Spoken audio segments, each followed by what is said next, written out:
The wooden door shudders under the impact of a body collapsing against it. 3:47 in the morning. The October blizzard screams across the mountain lodge like a living thing, and Nora Morales slides down the frost-covered wood, leaving a crimson streak that steams in the bitter cold. She is 29 years old, but the mirror has not told her that truth in months. Her left eye is swollen completely shut, a plum of purple and black that throbs with each ragged breath. Handprints circle her throat in finger-shaped bruises so vivid they look painted on. Blood drips from a gash above her eyebrow, each drop hissing as it hits the snow. Her waitress uniform hangs torn and stained beneath a thin jacket that was never meant for this kind of cold. Her dark hair plasters her pale face in wet strands. When she tries to speak, her voice comes out shattered like fractured glass. "Please. He is coming. Douglas. He will kill me." Inside the lodge, Giovanni Bianchi goes absolutely still. He stands at the window, watching the storm, when Enzo and Franco freeze mid-conversation. Both men are 38, both dressed in black suits that cost more than a used car, both armed with the casual competence of people who have hurt others for money. But neither of them moves toward that door. Giovanni does. For strides across the hardwood floor. His hand reaches for the iron latch. When the door swings inward, Nora collapses onto the heated wood, gasping, bleeding, broken. Giovanni Bianchi, 45 years old with salt and pepper hair and shoulders broad enough to block out light, kneels beside her. His men have never seen this before. In 15 years of working for him, they have never seen him lower himself to a stranger's level. His suits are tailored in Milan. His shoes are Italian leather that costs more than Enzo's monthly salary. His hands have signed orders that ended men. And now those hands hover above a bleeding woman like he is afraid to touch her and shatter something already broken. "Enzo," Giovanni says. His voice is deep and solid like an oath carved into stone. "Get her inside. Into the guest room. Bring water, towels, the first aid kit from my bathroom. Boss, we don't know who she." "Now." The word hangs in the air like a gunshot. Franco lifts her carefully, his movement suddenly gentle. Her body is light, too light, the weight of someone who has not eaten enough in too long. She cries out when her swollen eye shifts against his arm, then falls silent. Blood continues to drip. Giovanni watches her disappear down the hallway, and something in his jaw tightens. Something cold and dangerous stirs in his chest. But what she did not know was that this man kneeling before her was Giovanni Bianchi, the most feared crime boss in Boston. What she did not know was that 3 days ago, outside Riverside Elementary School at exactly 2:15 in the afternoon, she had pulled a small child named Emma from the path of an oncoming car without hesitation and without knowing that child was his daughter. That act of mercy had planted a seed in a man whose world had taught him only survival. That seed was growing now. If you are still with us, drop a like right now. Share this story with someone you love and subscribe so you do not miss what is coming next. This is where the story truly begins. Now let us go back. Let us understand how a woman with $34 in her pocket came to be bleeding on the doorstep of Boston's most dangerous man. For days earlier, the world looked different then. Nora Morales sits on the edge of her bed in a room so small that if she stretched her arms, she could touch both walls. The mattress sags in the middle. The blanket is thin. Outside her window, the city rumbles with morning traffic, distant and indifferent. On her nightstand sits her grandmother's recipe book, bound in faded cloth, filled with handwritten notes in Spanish and English. The margins overflow with her abuela's careful observations: use less salt for the tamales, mi amor. This is how you know when the chocolate is ready for the champorado. She picks up the book and holds it against her chest. In her other hand, she counts dollar bills. 1, 2, 3. The money makes a soft whispering sound as she fans it out. $17. That is all that remains from yesterday's shift at the Riverside Diner. The tips were thin. Most of the regulars left nothing. One man ordered eggs and coffee, ate the entire plate, and left a penny. A penny, as if to say, "You are worth 1 cent of my attention." Nora is used to being worth nothing. She folds the $17 and places it in her jacket pocket alongside the photograph. The photograph is old and worn, the edges soft from being held too many times. It shows a woman who looks exactly like her, same dark eyes, same mouth, holding a small boy of 6 or 7. Both are smiling. The woman's name was Maria. The boy's name was Diego. They were her mother and her brother. They existed. They lived. They were beautiful. And now they exist only in photographs and in Nora's memory, which is starting to fail her because grief is exhausting and she cannot afford to be exhausted. The clock on her wall reads 6:52 in the morning. At 7, she needs to arrive at the Blackwell estate to work as a live-in nanny for Emma, age 5, daughter of the Blackwell family. The job pays $800 per week, which sounds enormous until you divide it by the cost of living in Boston. Rent for her room costs $600. Food costs another $150. The rest disappears into a black hole labeled everything else. She stands, smooths down her waitress uniform, the one she slept in, the one she will wear to the diner after this nanny shift ends, and checks her reflection in the small mirror above the sink. Her skin is pale. Her eyes are hollow. She looks like she is haunting her own face. But there is no time for this. The number 47 is the last bus that stops near the Blackwell estate. It arrives at 7:16. If she misses it, she will be late, and if she is late, Evelyn Blackwell will dock her pay. Evelyn Blackwell is a woman who looks at Nora like she is looking at something she accidentally stepped in. The bus stop is 3 blocks away. Nora wraps her thin jacket, the same one that will not save her in the blizzard for days from now, and steps out into the October morning. The air is cold enough to make her bones ache. A wind pushes at her from behind, hurrying her forward. She walks fast. Her shoes have a hole in the sole that she has covered with duct tape. Every step reminds her that she cannot afford new shoes.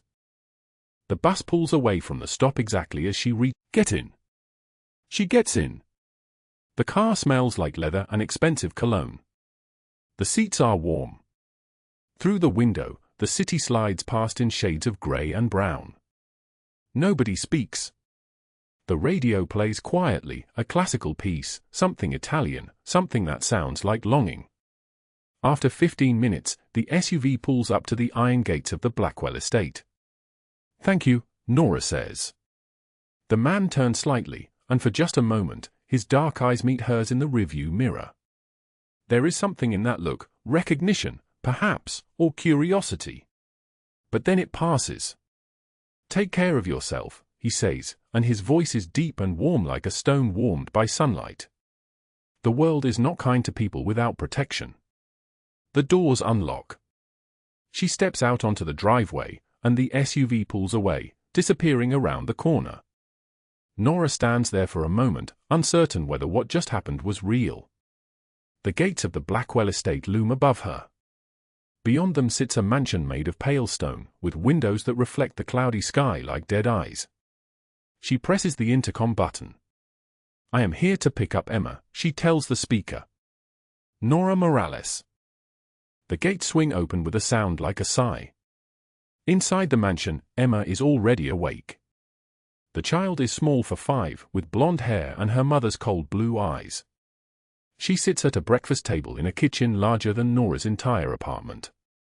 A woman, Evelyn Blackwell, 52, dressed in a cream-colored suit that probably costs more than everything Nora owns, glances up from her phone and scans Nora with obvious distaste. "You are late," Evelyn says. "The bus was late. I do not pay you to use buses. I pay you to be here at 7. It is now 7:23. Evelyn sets down her phone. Her nails are blood red. "That will be $34 from your pay this week." $34. Nora's entire world collapses into this number. $34 was the remainder she had in her pocket. Now it is gone. She has nothing left. Nothing. Her mouth opens and closes like a fish pulled from water. "Do you have a problem?" Evelyn asks. No. I.e. no. Good. Emma needs to be at school by 2. Do not be late. Her father and I have an important event this evening. Evelyn stands, gathering her phone and her purse. And Nora? Keep her away from the yard. There is a construction crew working near the street. I will not have her running into traffic like some wild child. Then Evelyn is gone, leaving only the faint trace of expensive perfume hanging in the air like a ghost.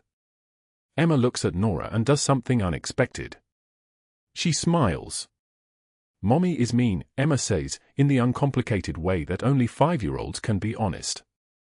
Mothers are complicated, Nora replies, though she has not been a mother. She will never be a mother now.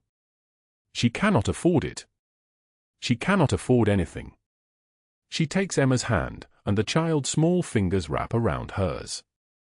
For just a moment, the cold weight of the world feels a little bit lighter. They walk toward the living room to start the day. Neither of them knows what is coming.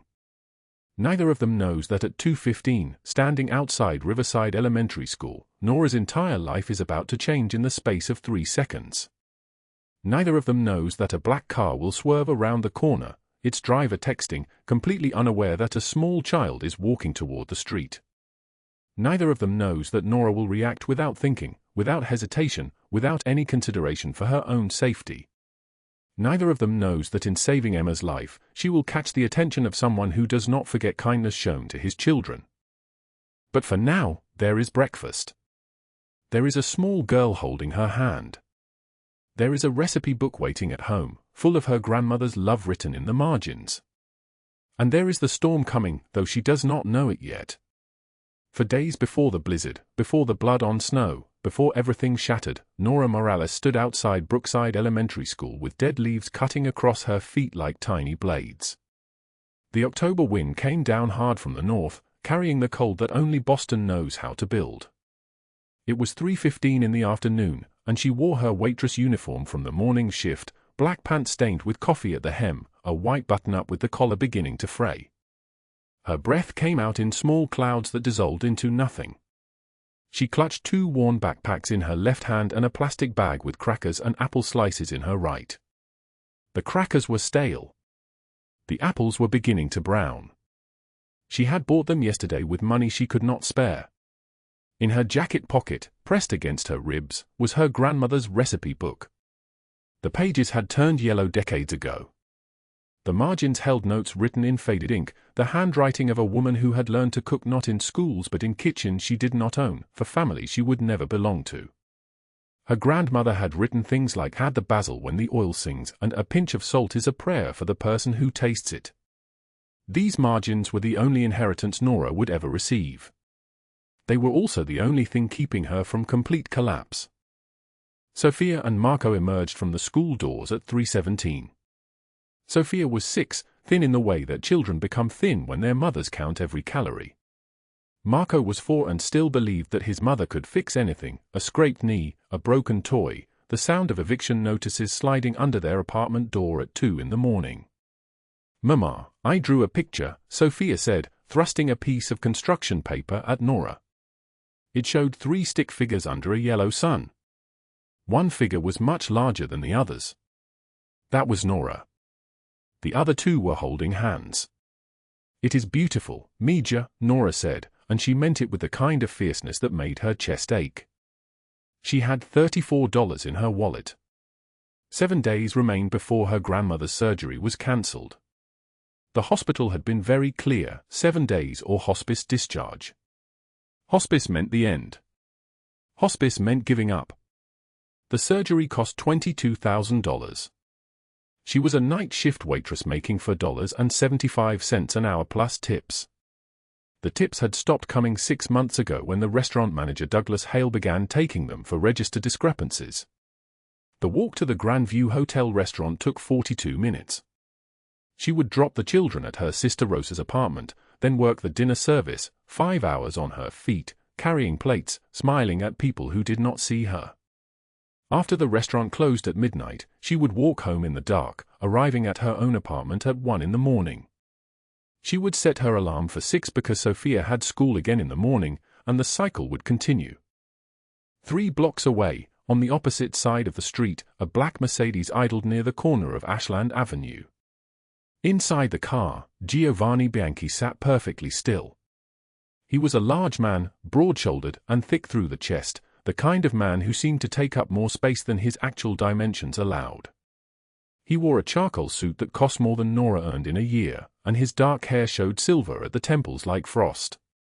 On his left wrist sat a gold Patek Philippe watch worth $90,000. A thin scar ran from his left eye to his cheekbone, a permanent reminder of a betrayal from 23 years ago. Today he had come to this spot, 3 blocks from Brookside Elementary, for the 17th day in a row. His daughter Emma was inside that school. He could not pick her up himself. Too dangerous. The Bianchi organization was under siege, federal agents had been turning screws for months, and 2 weeks ago, his own brother Luca had sold family operations to the authorities in exchange for immunity. Luca was now in protective custody in Baltimore. Giovanni would never see his face again. His blood brother. His childhood. His entire world, reduced to a single betrayal. So he sent Franco, one of his most trusted men, to wait in a car. Franco would bring Emma home. Franco had done this every day for 4 years without incident. The routine was sacred. The routine was survival. Giovanni watched Emma exit the school at 3:18, her small figure bundled in a pink coat, her backpack nearly as large as her body. She reached Franco's hand. They began walking toward the parking lot. Then Emma saw something. A red balloon, escaped from somewhere, drifted across the street. It moved with the wind like it was alive. Emma's hand slipped from Franco's grip. She began to run after it. "Emma, no!" Franco called out, but his voice disappeared into the October wind. The traffic light on that corner had just turned green.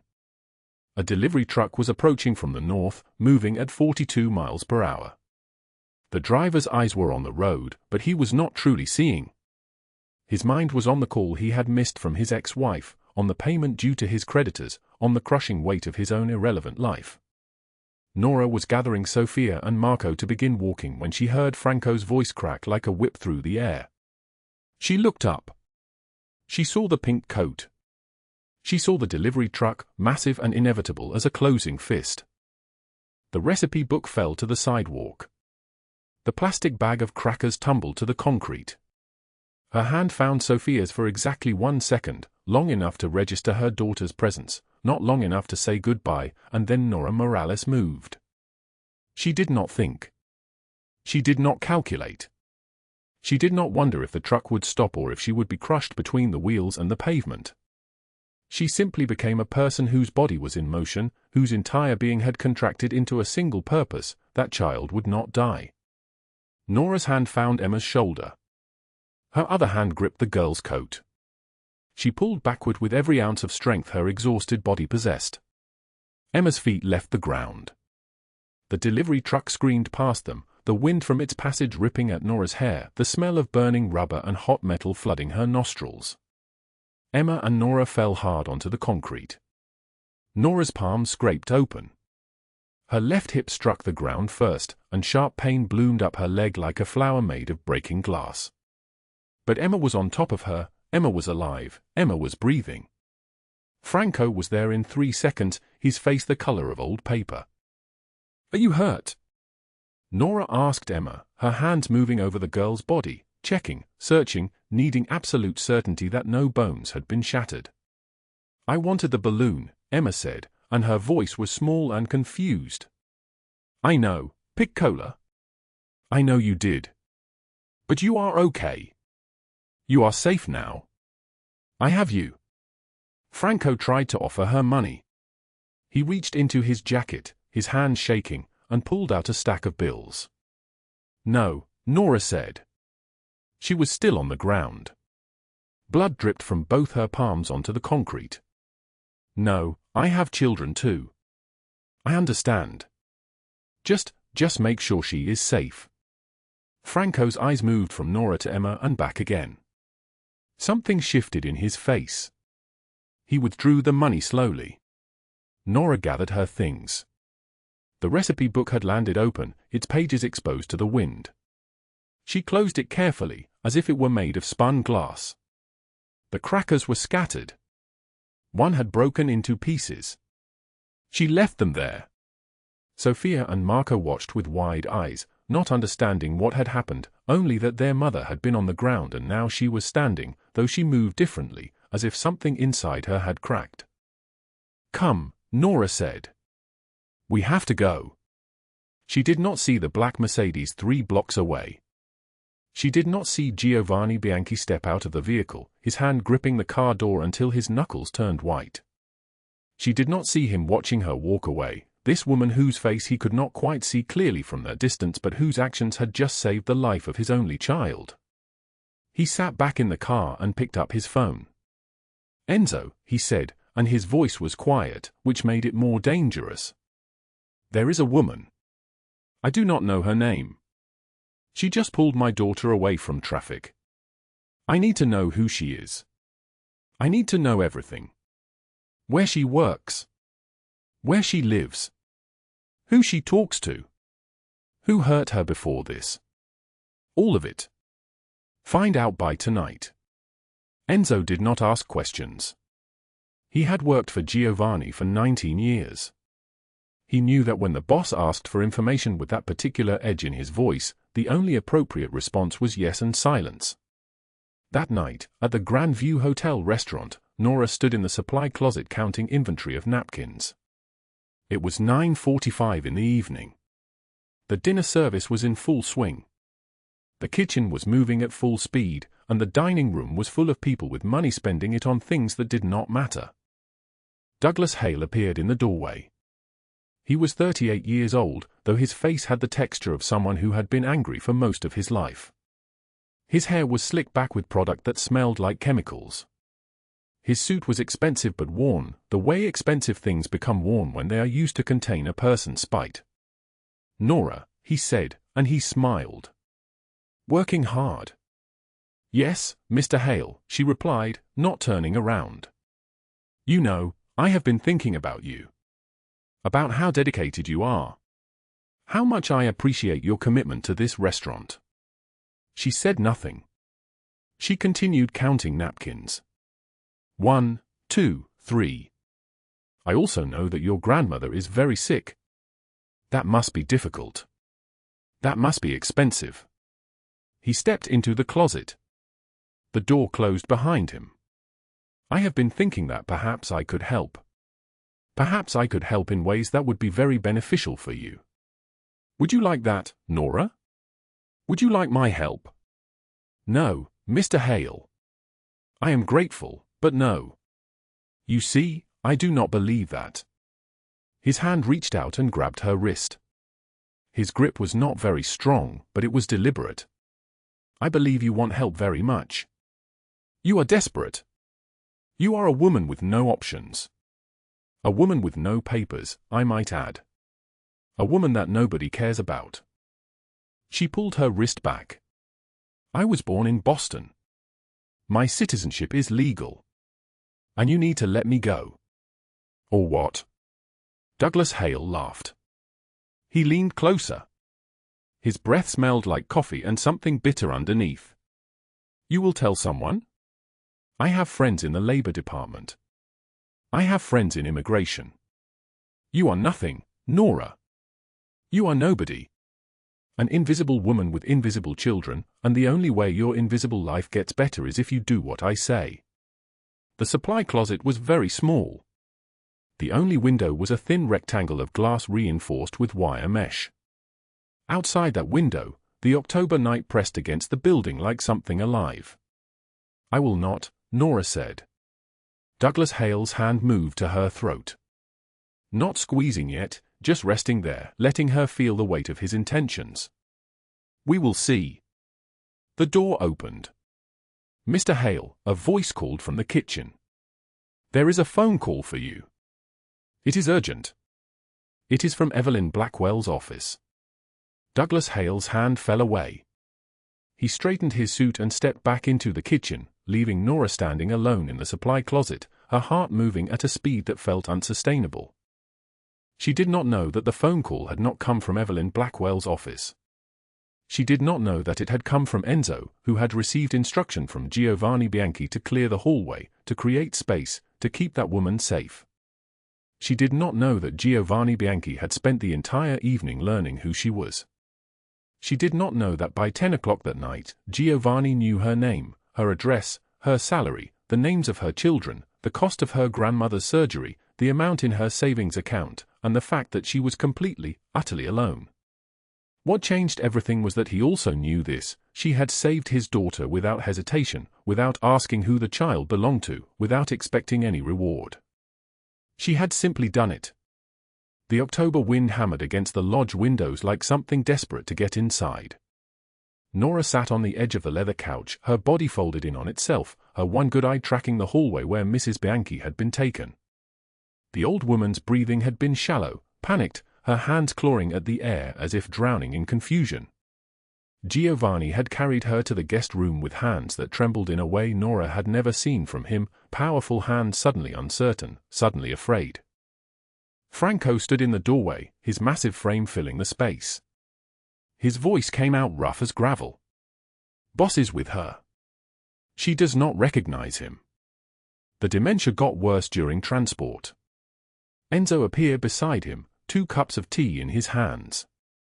He set one on the small table near Nora without speaking.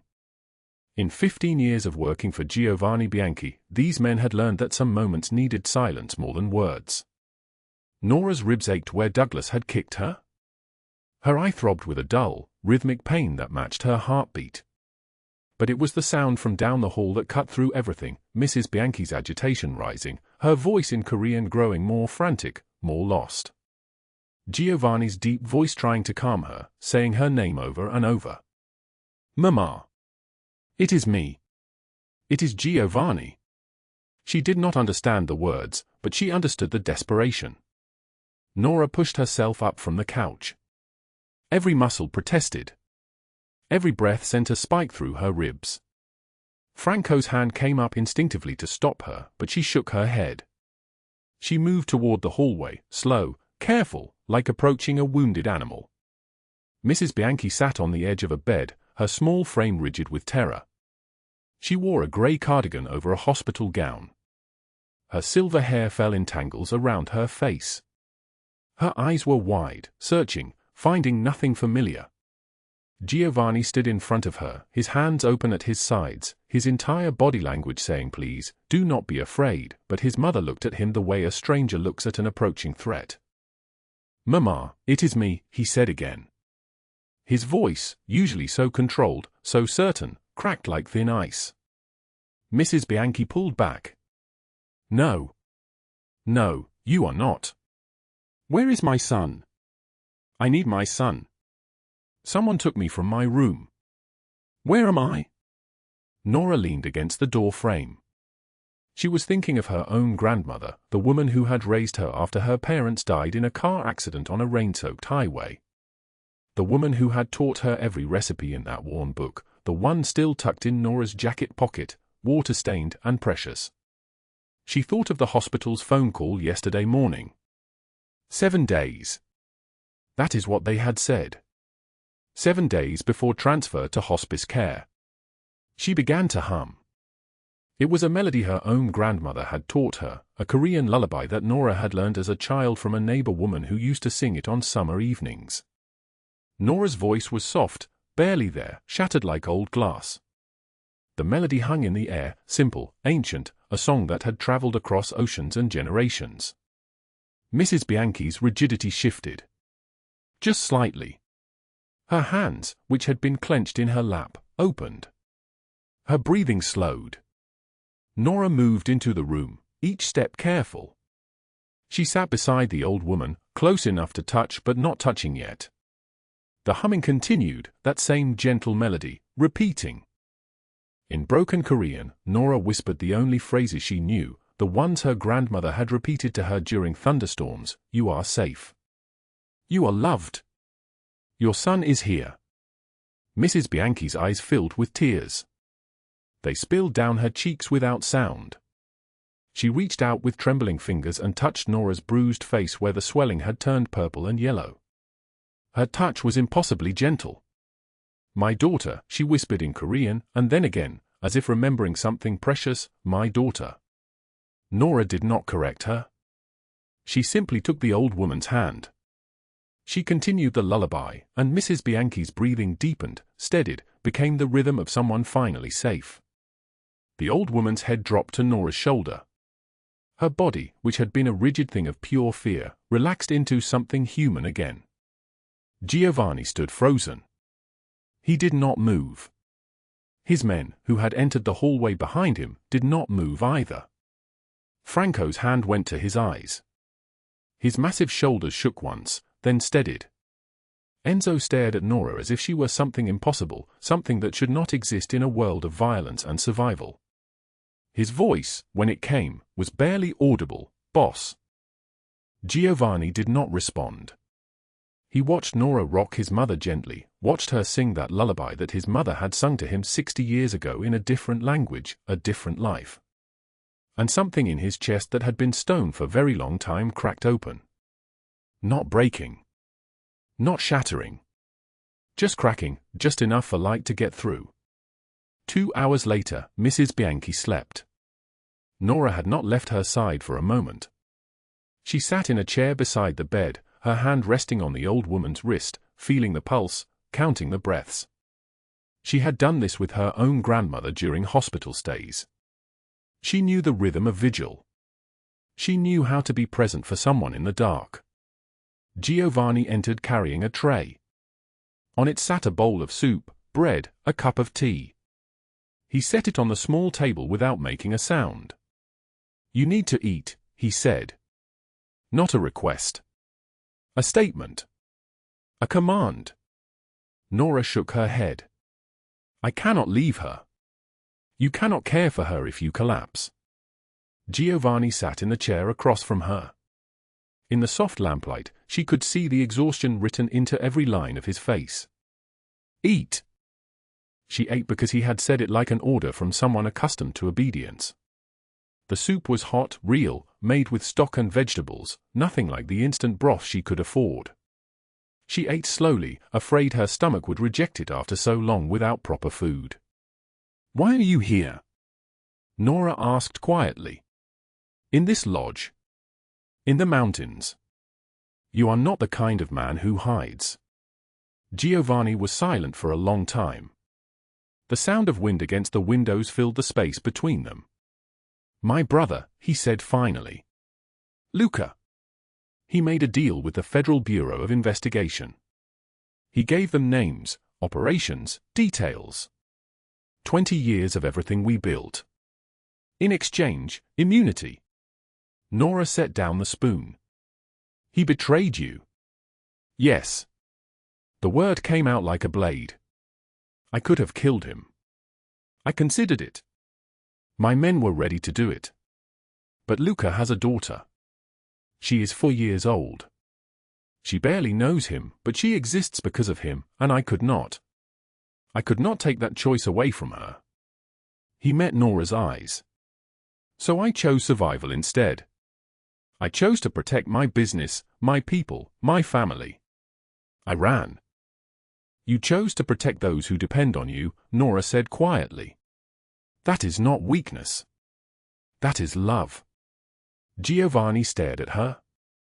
In 15 years of running an empire, in 37 years of living by codes of survival and dominance, nobody had ever described his choices that way.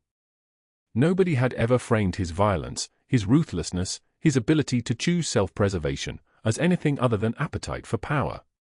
But this woman, bruised and exhausted, with $34 and a recipe book, had just reframed his entire life in a way that made him want to break something. Or build something. He was not sure which. 3 blocks away, in a basement office of the Grandview Hotel, Douglas Hale received a phone call. Evelyn Blackwell's voice came through the speaker, ice-sharp and furious. The waitress escaped. She jumped from the van during the transport. She is somewhere in the mountains, and she is going to talk. "I will find her," Douglas said. "You will do more than find her," Evelyn said. You will make sure she never reaches a courtroom. You understand me? I have too much invested to let one nobody ruin everything. I have federal immunity on the line. I have a reputation. She cannot testify if she cannot be found. These people disappear all the time. Men disappear. Women disappear. Nobody asks questions. Across Boston, in an FBI field office, Special Agent Marcus Chen sat across from Luca Bianchi. Luca's hand shook as he signed the statement. The waitress at the Grand View, Chen said. Nora Morales. She witnessed labor violations. Wage theft. Sexual harassment covered up by management. If she testifies, Blackwell's immunity deal becomes void. We need her to come forward voluntarily. Luca's jaw tightened. You should know something. My brother. He learns things. He has connections everywhere. If Evelyn Blackwell wants this woman found, and if my brother finds her first. Your brother will not be a problem, Chen said with certainty he did not feel. That night, as Nora sat in the darkness beside Mrs. Bianchi's sleeping form, the old woman's eyes opened with sudden clarity. For the first time since arriving at the lodge, she seemed present, aware, actually seeing the person beside her. You have a good heart, she whispered in English, her words surprising Nora because the dementia had locked her Korean, had taken her English away. My son sees it too. Do not be afraid of him. He has been alone too long. Then her eyes clouded again. Her hand relaxed in Nora's grip. Sleep took her back. Across the hallway, in the darkness of his own room, Giovanni heard every word. 3 days passed inside the lodge like seasons turning backward. The October sun climbed lower each afternoon, and the mountain grew colder. Nora sat beside Mrs. Bianchi's bed in the afternoon light, reading from the grandmother's recipe book, not the recipes, but the margins. Notes written in faded ink decades ago. Media, trust your hands more than your mind. When you are afraid, cook something warm. It reminds you that you are alive. The men will come and go, but your strength stays. That morning, the telephone rang in Giovanni's study downstairs. Nora did not answer it. She did not need to. She heard his footsteps cross the wooden floor. She heard silence. Then she heard him coming up the stairs, each step measured and slow, like a man carrying weight that could crush him. He stood in the doorway for 3 full seconds before speaking. His face was a stone mask, but his hands trembled. Your grandmother passed away at 4:17 this morning, he said. His voice sounded like it came from underwater. St. Mary's Hospital called. She was sleeping. She did not suffer. The room stopped breathing. Nora's hands went numb. The recipe book slid from her lap onto the floor. She did not make a sound. She stood up slowly, mechanically, like someone learning to walk for the first time, and she walked past Giovanni without seeing him. Outside, the October air cut like a blade. The sky was the color of ash. Dead leaves scattered across the frozen ground in violent spirals, and Nora walked toward the tree line at the edge of the property, her arms wrapped around herself, her breath visible in jagged gasps. She thought about her grandmother's hands. How they had moved through the kitchen for 73 years, teaching Nora which spices went into which pots, how to make rice that would feed a family for 3 days on $3. She thought about the surgery her grandmother would never have. The life extension Giovanni's money could not buy because some things arrived too late. At the wood's edge, Nora stopped. The forest stretched endlessly, dark, dense, cold, infinite. She closed her eyes and thought it would be easier to walk in. To let the cold take me. My children are safer without me. My grandmother is gone. Douglas Hale is hunting me. Evelyn Blackwell is hunting me. The FBI is hunting me. What is the point of surviving if everyone you love dies anyway? Her hand shook so violently she could barely stand. Then her trembling fingers found something in her jacket pocket. The recipe book. She did not remember putting it there. She opened it with shaking hands to a page at random, and there, in her grandmother's handwriting, in the margin beside a recipe for pozole, were words Nora had never seen before. Words written so recently that the ink was still dark, still fresh. Mija, the storm will pass and you are far stronger than you think. The handwriting was her grandmother's. But the date was yesterday. Nora's knees buckled. She sank to the frozen ground, the recipe book clutched against her chest, and she broke open. The sobs came from a place so deep they seemed to come from the earth itself. She cried for 3 years of running. She cried for her children sleeping in government housing. She cried for the grandmother who had written her a goodbye message knowing exactly when death would arrive. She cried until she had no breath left. But she did not walk into the woods. She knelt there in the dead leaves, and she screamed her grandmother's name into the October wind, and then, slowly, deliberately, she stood up. She wiped her face with the back of her hand. She straightened her jacket. She turned back toward the lodge. Inside, Giovanni was waiting in the entryway. He said nothing when he saw her. He simply removed his cashmere coat, the one worth more than everything Nora had owned in her entire life, and wrapped it around her shoulders. The fabric was still warm from his body. It smelled like cedarwood and something else, something like power and protection all woven together. "Come," he said. His voice was gentle, but underneath it ran something else entirely. Something that made the air in the room change temperature. They sat in the library. Nora told him everything. About her grandmother leaving Mexico when she was 16. About the man she loved who died in a construction accident. About raising 3 children alone in a 2-bedroom apartment. About the dreams she had kept alive by reading to her grandmother on Sunday nights. About the recipe book that held more than recipes, it held a lifetime of love written in margins, passed down, preserved. Giovanni listened without moving. His face remained still, but something was burning behind his eyes. When she finished, he stood and walked to the window. Outside, the light was dying. "You gave my mother peace," he said quietly. In her final days of clarity, when the dementia had taken everything else, you gave her the peace of knowing someone cared. You gave my daughter her life when you pulled her from traffic. You asked for nothing. You expected nothing. He turned to face her. "Now let me give you something." "What?" Nora's voice was barely a whisper. "Justice," he said. "Not the kind that brings people back. That kind does not exist. But the kind that makes them pay for what they have done. Every single debt. Collected." He walked to the telephone in the hallway. His fingers moved across the rotary dial with mechanical precision. Enzo answered on the first ring. He always answered on the first ring. "Douglas Hale," Giovanni said. "Find him. I want him alive." Then he made a second call.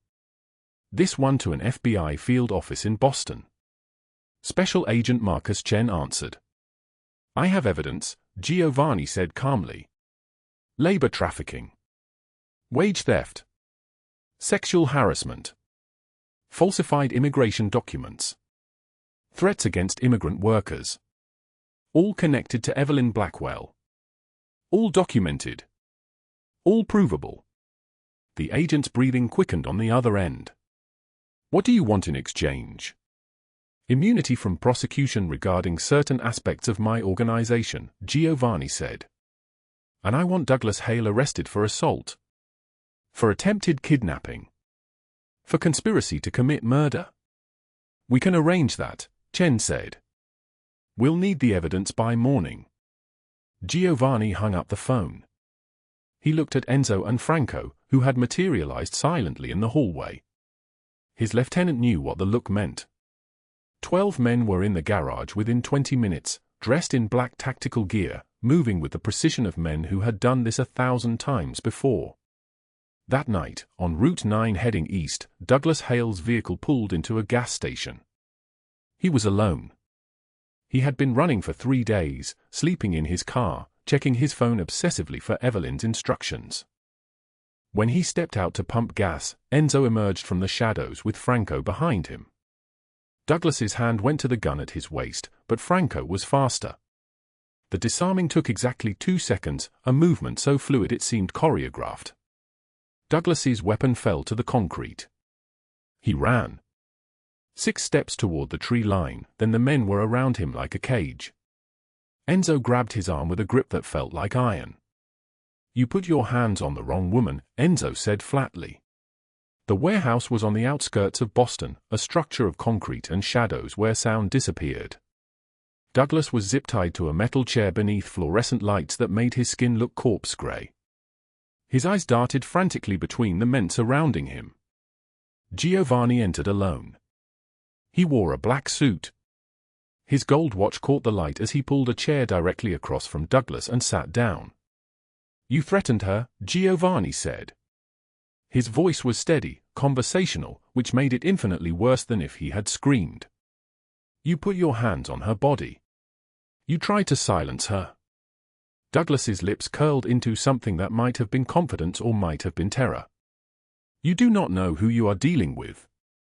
Evelyn Blackwell has protection. Federal immunity. She will destroy you." Evelyn Blackwell, Giovanni said slowly, is about to be arrested for human trafficking. And you are going to tell the FBI everything. Every threat. Every victim. Every crime you committed under her direction. Every detail of her operation. I will never? Giovanni leaned forward. His hand moved to Douglas's face and tilted it upward so their eyes met directly. Or I let the families of the women you abused know exactly where you are. All of them. At once. And I walk away. I let them have justice in their own way. Douglas's face went the color of old paper. His breathing became shallow. The trembling started in his hands, then moved through his entire body. When the FBI agents arrived 40 minutes later, Douglas was already broken. It took him 6 hours to confess everything, but he confessed it all. Names. Dates. Amount stolen. Women threatened. Humiliated. Destroyed. By the time he finished, he was weeping so violently he could barely sign his statement. The FBI moved on Evelyn Blackwell at dawn. 15 black SUVs converged on her office building in downtown Boston. Helicopters circled overhead. Agents in tactical gear moved through the lobby with the precision of a military operation. News crews had somehow already assembled on the street, 5 vans, cameras rolling, reporters positioning themselves with the building in the background. Evelyn was in a board meeting on the 42nd floor, discussing quarterly projections with her executive team, when the doors burst open. Agents in dark jackets poured into the conference room. Evelyn stood slowly, her composure intact, her expression cold and imperious. "You have no authority," she began. The lead agent cut her off.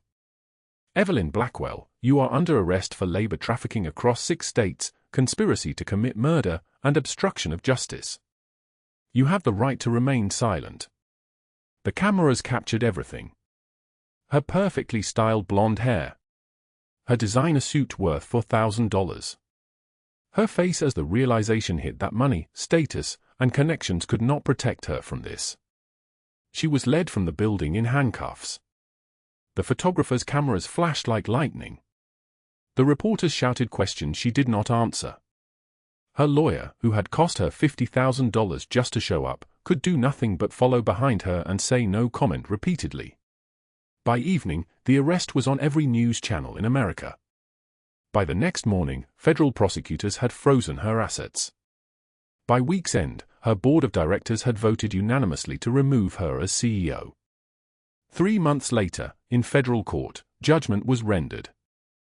Douglas Hale received 40 years in prison. No possibility of parole. No early release.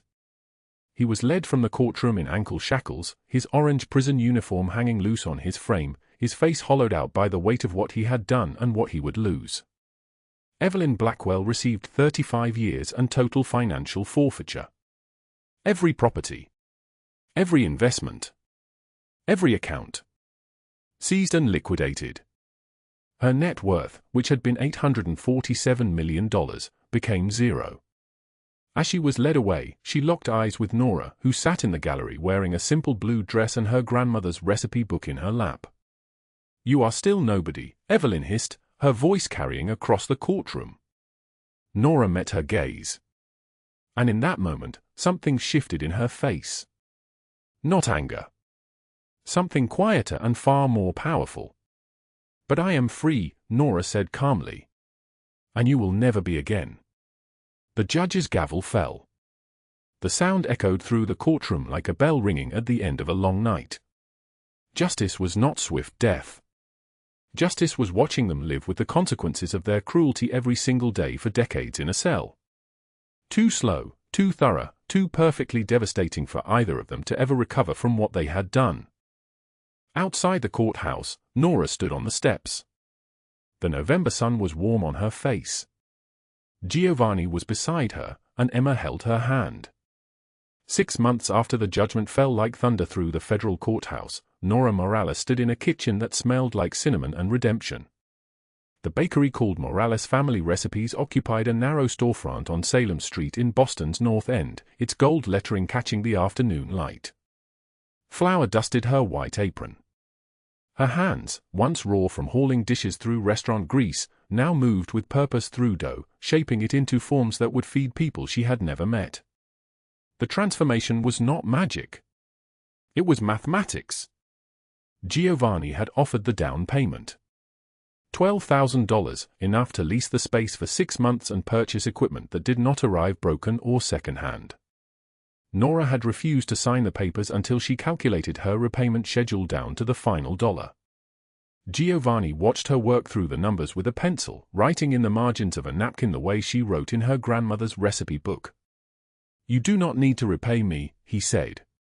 His voice carried the weight of absolute power, the kind that could make men disappear into the ocean. She looked up from her napkin and met his eyes. "Then you do not understand why I am doing this." Every morning before dawn, she arrived at the bakery alone. She mixed dough by hand, letting the resistance of it teach her patience. She followed her grandmother's recipes, the ones written in fading ink in the margins of pages now framed on the walls. Customers lined the sidewalk before she unlocked the door. Word had traveled through the neighborhood with the speed of whispered prayer. This was the woman the crime boss had defended. This was the woman who had sung to his mother while federal agents were closing in on every side. This was the woman who had chosen mercy instead of vengeance. Sophia and Marco, Nora's neighbor's children whom she had raised like her own, played in the corner near the ovens. Their laughter filled the warm space like sunlight. They built towers from recipe cards and knocked them down with shouts of joy. Marco was 7 now, old enough to understand that something had changed in the world around them. Sophia was 5, and she sang while she played, fragments of melodies Nora had taught her. The bakery was their kingdom, and they were princes in it. It was Tuesday when Giovanni came through the door carrying Emma's small hand in his. The girl was 9 now, tall for her age, with her father's dark eyes and her mother's intelligence. Emma released her father's hand and ran directly to Nora, who was wiping her hands on her apron. The child wrapped her arms around Nora's waist. Nora's hands moved to Emma's hair, and for a moment, time stopped. This was the girl she had pulled from traffic 6 months before she even knew Giovanni Bianchi's name. This was the reason everything had shifted. Giovanni watched them together. His expression was soft in a way his men had never witnessed, like a door opening into rooms the rest of the world did not know existed inside him. "You brought cookies," Emma said, her voice bright with accusation. "I smell them." Nora laughed. "I baked them this morning. They are still warm." Giovanni moved to the counter, and Nora felt his presence like a change in air pressure. She settled Emma with a plate of cookies and guided the girl to the small table where the other children were playing. When she was certain Emma was distracted, she turned to Giovanni.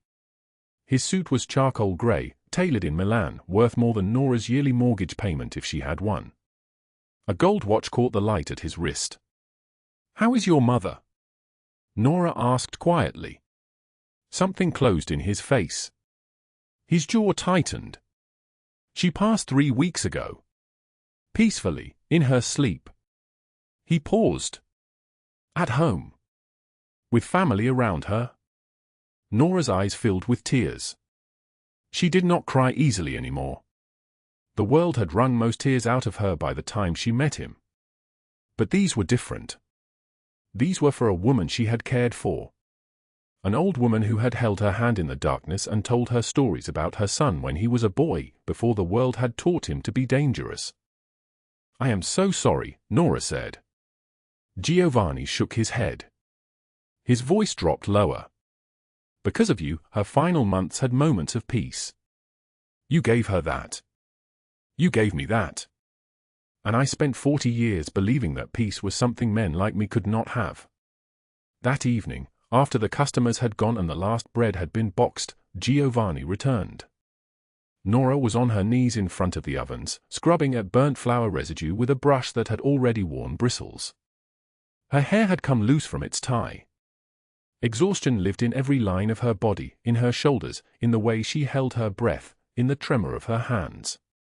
"You do not have to do this alone," Giovanni said from the doorway. She looked up at him, her eyes tired. "I know. But I need to prove to myself that I can." He walked across the kitchen. His footsteps were deliberate, measured, the steps of someone who had spent his entire life controlling every movement. He stopped beside her. "You already proved it. The day you saved my daughter.